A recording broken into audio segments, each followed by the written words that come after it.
Dans l'Union européenne, les travailleurs ont droit à un congé parental lors de la naissance ou l'adoption d'un enfant.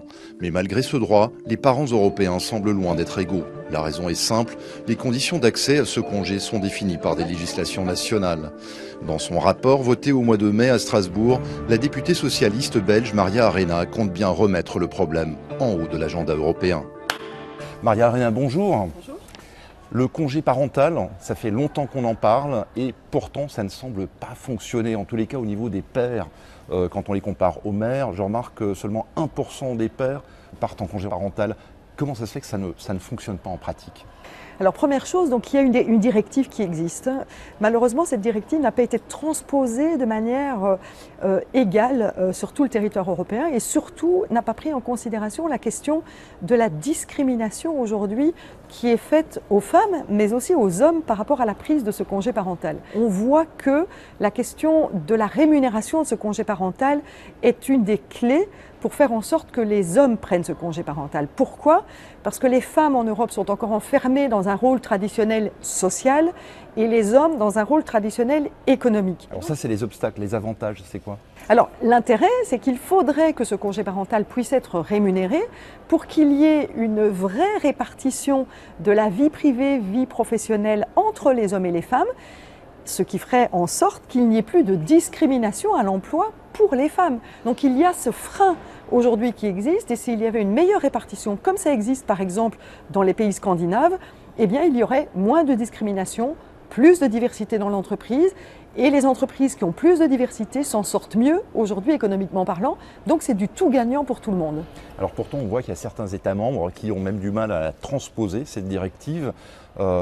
Pourquoi ? Où est le problème pour ces pays-là ? On a plusieurs raisons. On peut avoir une raison qui est une raison conservatrice. Par contre, il y a aussi des États membres qui trouvent qu'il ne s'agit pas d'un investissement de payer des congés, mais d'un coût.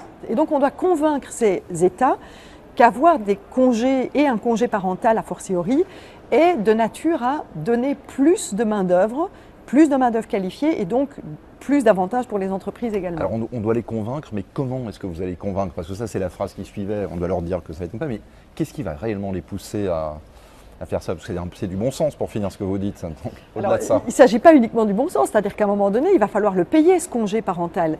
Et donc on doit donner des pistes de pays qui s'en sortent bien par rapport au congé parental, la manière dont ça s'est organisé, par exemple avec des systèmes de cotisation, de sécurité sociale, une couverture sociale des parents qui prennent ce congé parental, et donc pouvoir dire aux États membres qui aujourd'hui sont plus réticents, regardez comment ça fonctionne ailleurs, comment ça a été pratiqué, et donc c'est ce que la directive, la réévaluation de la directive devra faire. Alors le congé parental c'est une chose, au niveau du congé de maternité en tant que tel, comment est-ce que ça se passe ? Où est le problème là ? Et comment est-ce qu'on peut différencier exactement les deux ? Alors vous savez qu'on a, dans le cadre de la simplification administrative au niveau de l'Europe, la Commission européenne avec le Conseil, donc le Conseil, en Europe. les États membres d'un côté qui se réunissent. Voilà. Ils ont dit que ce n'est pas prioritaire. Aujourd'hui, on doit travailler sur les banques, sur la relance économique, et donc le congé de maternité n'est pas prioritaire. C'est la raison pour laquelle j'ai dit on a le Conseil le plus macho qu'on a jamais eu aujourd'hui en Europe. Donc vous n'y croyez pas à cette question prioritaire ? Alors, je pense qu'aujourd'hui, il va falloir revenir à cette question-là, parce qu'on parle beaucoup, de la question du taux de chômage. Aujourd'hui, il y a beaucoup de femmes qui sont dans des taux de chômage importants et c'est un manque à gagner pour notre société.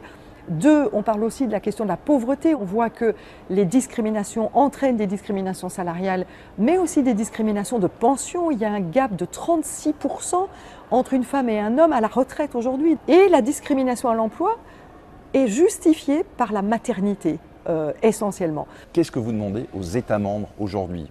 Alors, je pense que les États membres doivent aujourd'hui mettre en place des systèmes qui permettent de protéger les femmes dans leur choix de vie privée et vie professionnelle. Ces systèmes doivent être des congés, bien entendu, qui sont des congés de maternité payés, ce qui est important parce que dire vous avez congé pendant 1 an mais vous n'êtes pas payé pour rester éduquer vos enfants, eh bien c'est très compliqué. Donc je dis aux États membres, il faut qu'il y ait des législations, à la fois des législations européennes quand cela s'avère nécessaire, utile et dans la compétence de l'Europe, mais aussi des législations nationales pour garantir que les femmes participent au travail de la même manière que les hommes. Enfin, dernière question, vous avez parlé d'accords cadres, donc de relations employés-employeurs. Qu'en est-il exactement des indépendants ? En matière d'indépendants, il faudra d'abord garantir la couverture de sécurité sociale par État membre, qui est vraiment la compétence de l'État membre, et ensuite d'en faire l'harmonisation au niveau européen. Et pour l'instant, je pense qu'on n'en est pas, je dirais, très loin par rapport à la sécurité sociale garantie pour tous les indépendants.